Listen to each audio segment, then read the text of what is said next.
Hi, designers. If you've ever wanted to have 2026 be your most profitable year yet, most stable, and you wanted to invest in your business in order to make that happen, then our Black Friday sale is for you. It starts today and it goes on until midnight, December 1st. And if you've ever thought about investing in your business because you want to be more profitable, you want to be more stable, then this is the sale for you. This is hard to believe. However, the presets are $9.99. That's right, $10. They can be yours. 6 presets so you can have your website, your social media, everything curated in a way that looks beautiful and flawless for those photos we all have on our roll on our phones that are not quite right and the color's a little bit off. We've got you covered. If you want mentorship hours with me, also, there's a discount. And lastly, wait for it. If I had something techie here with a drum roll, I would use it, but I don't. $400 off the Profit Academy. That's right. So make sure you go visit the Business of Beautiful Spaces, or you can also visit the Profit Academy to get all that information. And you have until Monday at midnight, and then the deal is over. Enjoy. Hi, everyone. Welcome back to the Business of Beautiful Spaces. Today, we're exploring a side of design that is practical, but also transformational. How spaces feel and not just how they look. And my guest today, Gala Magrina, is a designer who took the long, interesting road from film and fashion visuals at Diesel to a deeply holistic practice. And along with the way that she trained in modern feng shui, well standards, and Vasu, I really hope I'm saying these things correctly, and built a methodology that blends yin-yang balance, the 5 elements, light, air, EMF, sustainability, color, and less is more approach that actually supports how people live. This isn't woo-woo, it's wise. It's grounded in design and backed by what her clients say that they experience every single day. In this conversation, Gala and I dig into the differences between modern and classical feng shui and how to read a room's energy, why bedrooms should calm and workspaces should energize, and the real world shift towards wellness-focused homes. And she also shares a simple mindset reframe that'll change how you plan your next room. So decide whether it needs to be high energy or a sanctuary and design accordingly. You have ever felt a space before that didn't quite feel right? This is going to be an episode that you love. So let's dive in. Hi there, interior design lovers. Welcome back to the Business of Beautiful Spaces, the podcast where we blend design inspiration with all behind the scenes tips and tricks you need to thrive in your business. I'm your host, Laura Thornton, and with over 27 years in this interior design game and running a 7-figure design company, trust me, I've seen it all. I want to be your interior design bestie. I want to help you build the business of your dreams, make more money, and yes, ditch the stress along the way. I've been doing this for a long time, and now I'm sharing my knowledge with all of you, my fellow designers and decorators.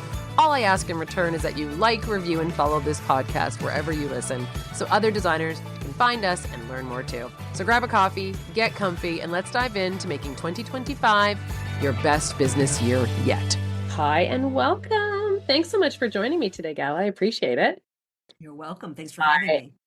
Oh gosh, I am very excited. I know I was telling you, I'm excited about today's episode. Let's just dive in at the beginning. How did you get into design? And then we're going to dive into the holistic elements of design. Yes. So like many designers, it was a long and winding road. I actually studied film and television and was in art department doing stuff like that. And then I had to make some money while I was in college. And so there was this really cool Italian brand. It's not that cool anymore, but back in the day, Diesel was like the bomb. Yes. And I started off doing their window displays there. And then while I was in school, typical, like I really wanted to become a film director, do art department. And then like typical that what happens, like what you don't care about grows sometimes. So I kept getting promoted. And eventually when I graduated from school, I was doing still freelance stuff on films and stuff, but I became the in charge of like all of the visuals for New York City and then the district, and then finally became the creative manager of the US for Diesel. And so that really got me going design-wise, because it wasn't just designing windows, but I started designing events, our showrooms, our office spaces, the stores. And then when I left Diesel, I opened up my own design and production agency and continued to do all of that. And then around 2016, it was like, oh, you did our pop-up. Can you do our retail store? Or you did our fashion showroom. It came out so good. Can you do my apartment?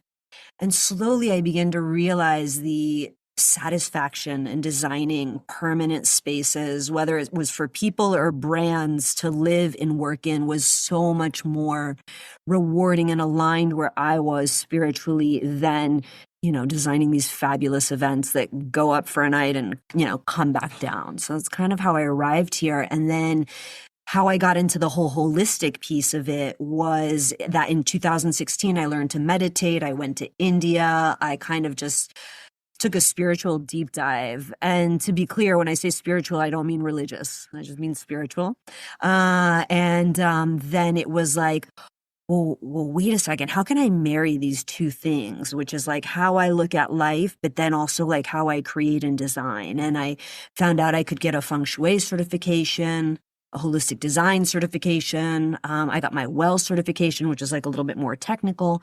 And I began working towards my Vastu certification. So it's kind of how it like all came together in this like holistic interior design way. And that's almost a decade. I'm sure that's flown by when Yep, you're saying, exactly. Yeah. And when people are like, oh, how did you arrive to where you are? I was like, let me tell you, did not happen overnight. So let's make Yeah. that clear. Yeah. And there's so many certifications. I had no idea. It was actually very eye-opening to read all of the things that are involved.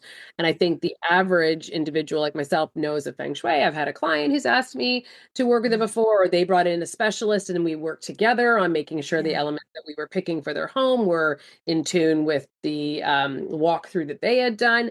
So I don't want to like focus on one, but I would love to know if you could maybe break down just one so people who don't know might have an idea. If maybe we could break down what exactly is a feng shui or what does it mean to be well certified. But I think that one is the most common like pin that someone might say, I recognize that. What is it? Just so that we have a better idea of what it is that we're going to talk about in the next 30 minutes. Absolutely. So in feng shui, I think it's important to make a distinction between modern feng shui and classical.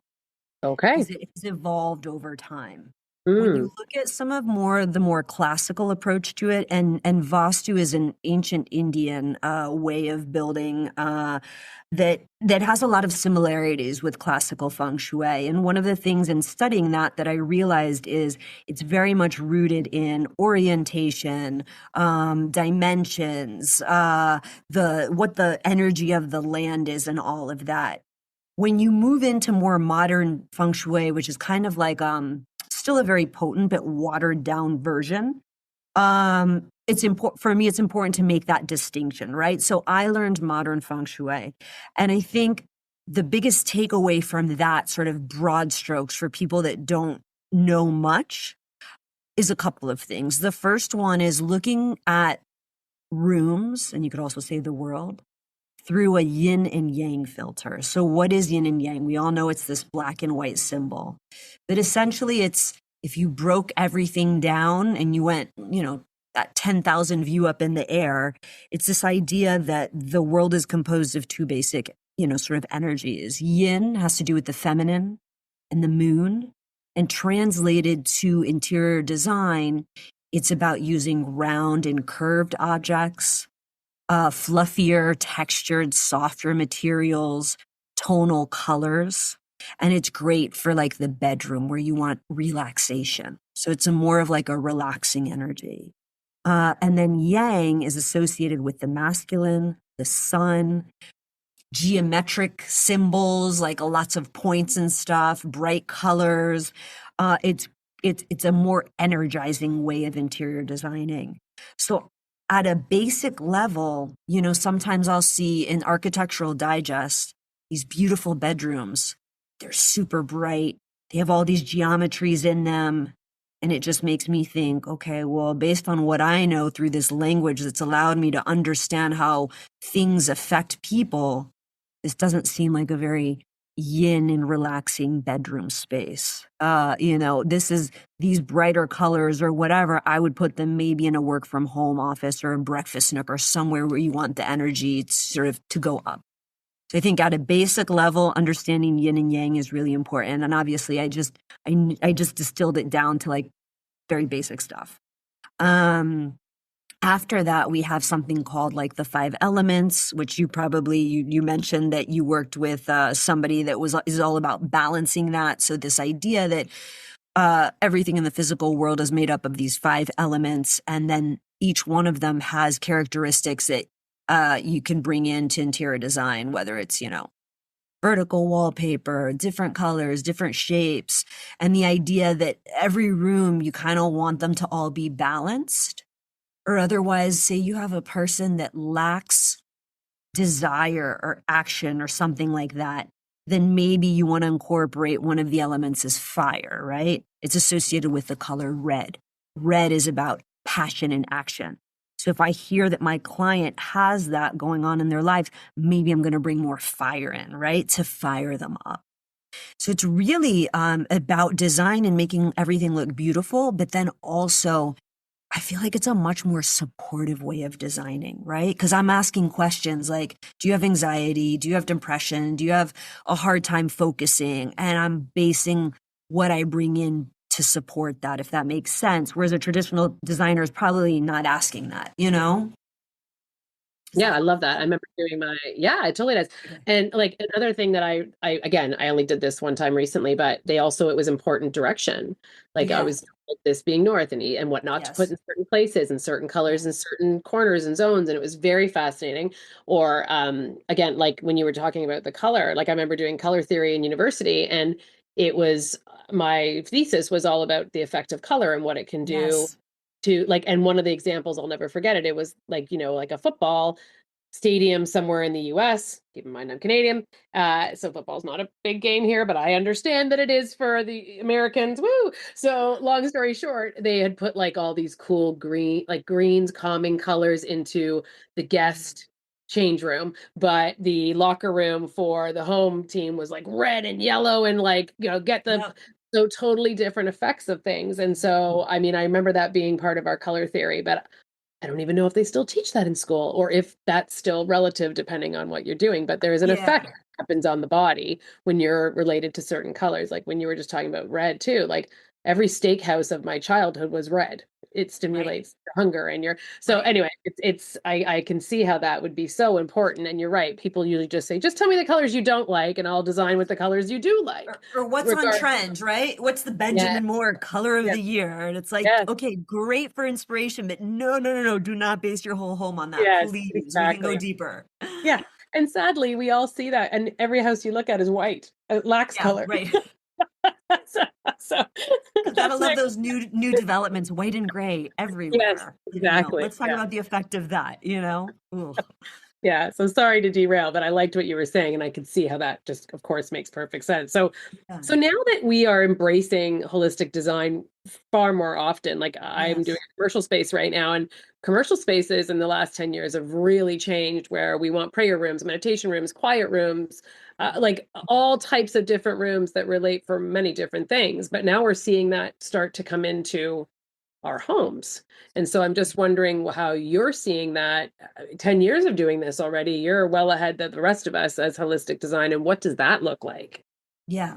So I think a lot of this is, in the West here, we need studies and science to prove this. And so a lot of the times I say it's science catching up with spirituality. So if you look at feng shui, it was practiced in Vastu, we're talking 4,000 to 6,000 years ago. There was an understanding without science and all of the tools we have that, hey, the land that we build on, the direction we face, the colors, the shapes, everything we use has an effect on people. Now science is catching up, and now we have a bunch of studies that prove it. So I think the fact that, it's being talked about more, the studies are out more in the mainstream press, people are going like, oh, okay, there's something here. So I think that's like a huge part of it. I feel like I was ahead of the curve just in terms of it wasn't about me saying, okay, what's the future of interior design going to be? It was more about me just following charm and my passion. And it just happened to be this. And I think that I am well poised for what the future of our industry is going to be. The wellness industry is one of the biggest, industries in terms of growth And wellness real estate is at the top of that. We're talking trillions and trillions of dollars, and it's the fastest growing sector. So I think COVID also had a lot to do with it in terms of people being stuck in their homes and thinking about the air quality and, oh my God, I hate my four walls and let me do something about it. So I think a bunch of different things came together to make this what it is right now, you Yeah. know? I know HEPA filters became a thing. None of us had heard about them, and now we're all like, I got my You HEPA know, filter, taking up air, space in the like, corner. yeah, Yeah. let's talk about air, not sexy, but actually, no, let's talk about it. Yeah. So, is there anything that you could recommend for those who are interested in starting to add these elements into their space? What would be a tweak that they could make right off the top that would help them in their designs and start bringing? I actually think that, I think, following, getting some more information. So following designers like me, there's other ones like me on Instagram, signing up for their newsletters, signing up. Global Wellness Institute has a wonderful newsletter, and just learning and reading about it. That's where I started. I started with a wellness real estate report that the Global Wellness Institute put out, I think, in 2018. And that's where I was like, oh my God, their entire community is being built this way. And, so it's not like, oh, hey, just do this. But it's really about sort of reading about it, getting informed and seeing what sparks curiosity. Through like all my studies, I developed a methodology. It's called the Beyond Spaces methodology. And within it, I have 12 different tools that I kind of filter my projects through. Not all, I don't get through all of them sometimes, but I try. So if that's helpful, I can like list, what that is so that people listening could say, oh, okay, now I see where this is going. So it's, working through feng shui and understanding the space through that lens. It's attention to light, biophilia, sanctuary, creating a sanctuary space in the home, very important now because the world is chaotic outside. Air, designing for sociability, taking what we call electromagnetic frequencies into account that comes from our Wi-Fi and electronics and all of that. Discussing the energy within a space. Every interior designer that's walked into a client's home can feel and whether it feels good or it doesn't. And it's something that if it doesn't, designers don't have the tools to talk about or remedy. Sustainability, right? Because usually our sustainable choices when we specify stuff also are the healthier choices. And that's healthy materials. And then color. And then lastly, I have something called a less is more approach. And that's just rooted in essentially giving the space exactly what it needs without overdoing it.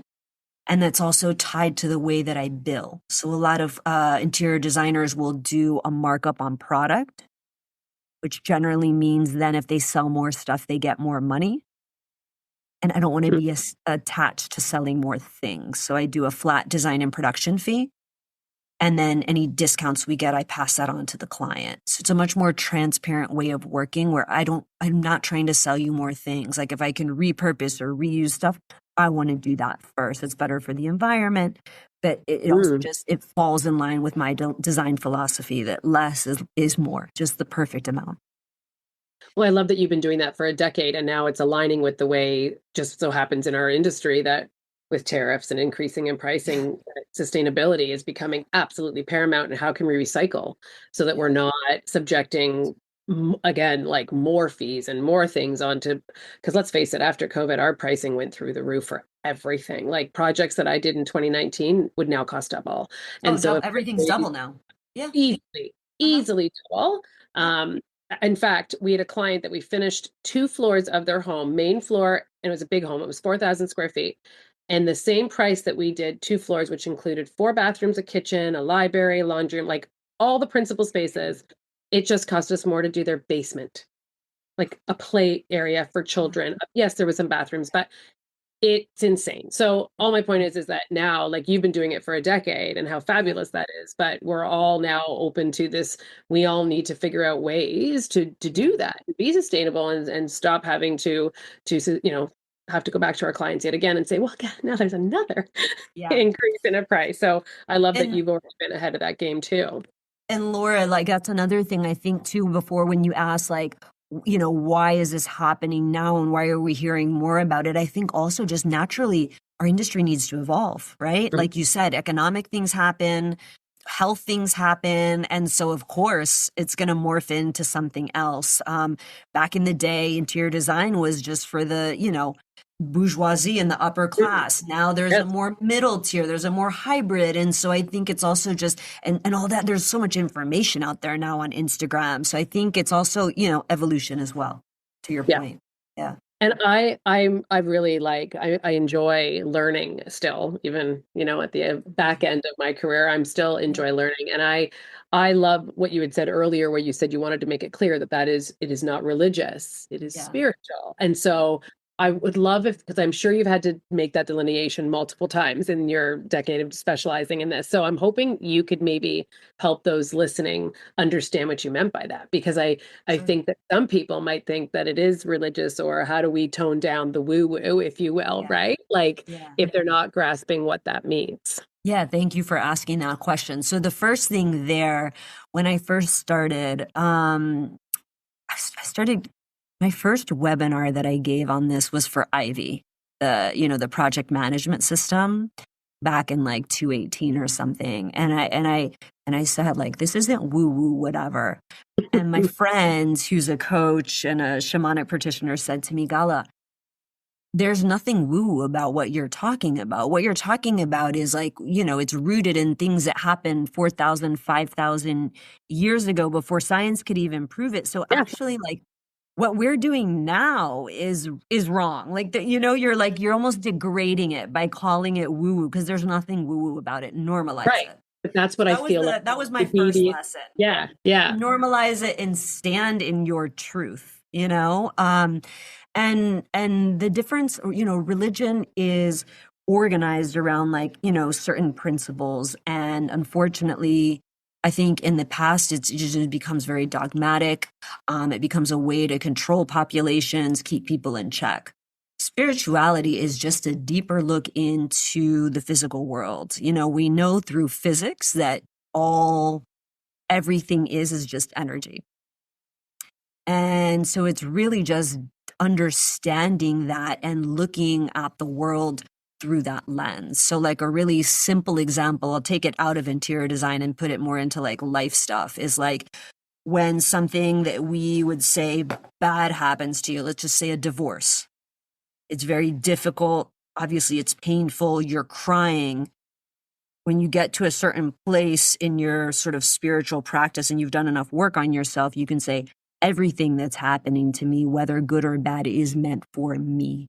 It's meant for my development. And you can arrive to a place where where you say, this is meant for me. I can handle it. Let's move forward, versus just being rooted in essentially the divorce and oh poor me and why is this happening and right. So it's this deeper understanding of life, and therefore then that gives me a deeper understanding of, I can walk into a client's home and I can kind of see what's in their home, and instantly I can get a picture of who that client is and what they may need before they can even articulate what they need. So it also gives you this kind of like spidey sense. That makes sense. And a yeah. big part of my practice is a twice daily meditation, which has been life changing for me. So I meditate twice, and once in the morning and once in the evening, 20 minutes. And that has really just allowed me to sort of wipe away the stress and not be reactive, and then access that ability to think deeper beyond, the immediate things that are happening, and just try and have a deeper understanding of things. If that's helpful at all, and I didn't ramble too much. Totally. And I love it. I love, like you said, we can walk in and see how we can make a space far more comfortable for our clients, and they can live in a way that they probably have never dreamed. If you could add another layer into that, that helps promote better thought process, open, like like you're like whether they Well-being. choose to, yes, like Yeah. yeah, like I mean, I wish we had more time to discuss this because there's so many things. Like I'm having squirrel moments left and right. I'm like, stick to the, stay in your We'll lane, do a Laura. part two. We'll do a part two. I know because I'm so like I think too, like you need to be open to it, right? It's like anything in life. Yes, If you can't see it, you can't see it, then this is not the path for you. But we absolutely. are you get so much more information available to us. And Yeah. we've all heard about the power and the energy and all the things that go with positive thinking and you know, Yes. the things that it can align. And if you are open to it and you are like the client we did last year, she was a holistic healer. So of course it was important to her to have things in her home that made sense. And it was so eye-opening. And even her home office, where she would have clients come in, we had to position her desk in a certain way that promoted not just clear thinking, but also profitability, which of course, as entrepreneurs, that is something. There was so many very cool nuances Yeah. that, you know, I couldn't dive deep with getting all the information. But of course, why wouldn't I want the client to be happy and it work for her life and align with her thought process and how things were? And I mean, it's working. Yeah. Yeah, Laura, and It's working. you made it Yeah. you make a good point there. Like, for me, it was just about following charm and curiosity. So any designer out there that there's, charm and curiosity, you get on this, journey and path and you find your thing. For some people it's just sustainability. It's just healthy materials. Yeah. For me, I needed to do, a little bit of everything. And 12 really items is a lot, right? Like you're yeah, really in it. But if yeah. someone was going to be willing to take on two, three, four of those 12 or Yeah. one, but you're 12, like you are really integrating all of those steps, which is I'm incredible. I'm I'm doing my best Journey. whenever I can because the other part of that is you want, at this point, clients come to me because they know that, we do this. But, some clients, like you said, if they're already like healers or in this world, I can go much deeper with them than the average person that's just a little curious. And Yeah. so it's also so important to meet clients where they're at, gently guide them, but never force any of this onto them. You know what I mean? Just a gentle guide and educator. And this is more of like just, I don't know, an example, but like, have you had a client that was just maybe starting to get into this and then what a difference it made for them by having your space Yeah, designed? we're absolutely. I mean, I think every client is grateful with whenever an interior designer hands over the space. It's like, oh my God, I think where it's been really eye opening for our clients is in the design process with the questions that I'm asking, with the selections I'm making, and the why behind them. So it's almost giving them something they don't even know that they need. Does that make sense? And Yeah. then that feels really, really good because it's like that surprise and delight kind of. And so I think it's also like educating the client at the same time. So when then, we talk about sanctuary in the bedroom, and I've designed this bedroom in a way by asking these probing questions that feels super sanctuary like for them. Then when they're in it and experiencing it, it's like, oh yeah, I needed this and I didn't even know that I needed this. That's the best gift. Yeah. Your onboarding must be insane. Like Yes. your onboarding process must be a wow. Like how many I pages is your intake? I always say, okay, guys, design kickoff, half creative brainstorm, real fun. We'll talk about paint colors and inspiration, but it's also like a therapy and coaching session. So get Yeah. ready. Like it's a first date. You know what I mean? I'm going to Yeah. grill you. Yeah, because even And just like regular design, the questions we have to ask are so yeah, personal. And yeah, so like about how they like work. you're Yeah, diving way deeper. Like yeah. that's what I mean. I'm scrolling all over the place. You're talking, I'm like, she must have a 4-hour onboarding process. So actually, Already page 12, yes, Ella. we probably have some additional questions that regular designers don't have, but I also don't want to overwhelm. So Yeah. I email it first. I say if you feel more comfortable, you can email it back. Some people want to process on their own. If not, we can talk about it. And then there'll be some follow-up emails with some additional, because you don't want to overwhelm either. Yeah. Listen, I mean, we all go through it, and I'm sure it's like anything. These organic conversations, you Yes. learn so much about Oh my them. gosh. So much. Just from that. Yeah. So I make jokes because I'm Yeah. thinking, goodness gracious, there's so much more questions we have. But I'm sure it's like anything. When they're coming to you, they know what they're coming to you for. Yeah. So I'm sure you're hearing it just even within the conversations about what they're. 1,000%. Yeah, totally. Yeah. So if you could leave the listeners with one powerful mindset nugget about how they can approach design using one of your 12 steps, would it be? Let's see. I would say if you are curious, so gosh, what are my one steps? If two are easier, but I just wanted to do. Let's do this. Okay, so I'm going to go 10,000 feet up in the air. The next time you're designing a room for your client, think about the functionality of that room. And if you want it to be a high energy space, look at it through the lens of what's the activity? What's the function of the room? What personality does your client have? And approach the design through that lens. Do you want it to be a high energy room? And is that going to serve the client? Or do you want it to be more of a room that they relax and find sanctuary in? I think that's a really easy way to begin thinking about spaces. Love that. And you have a podcast and you have an online course. Do you want to tell the listeners all about that? And then where to thank you. Yeah. So my podcast is going on Beyond Spaces with Gala. Talk about holistic interior design, but also just get into kind of, since the whole thing is about deeper design, I also like this season talked about how designers trigger clients. I talked about classical feng shui versus modern feng shui. So all across the board there. And then Instagram at Gala Magrina Design. And I have actually a holistic interior design online course for designers.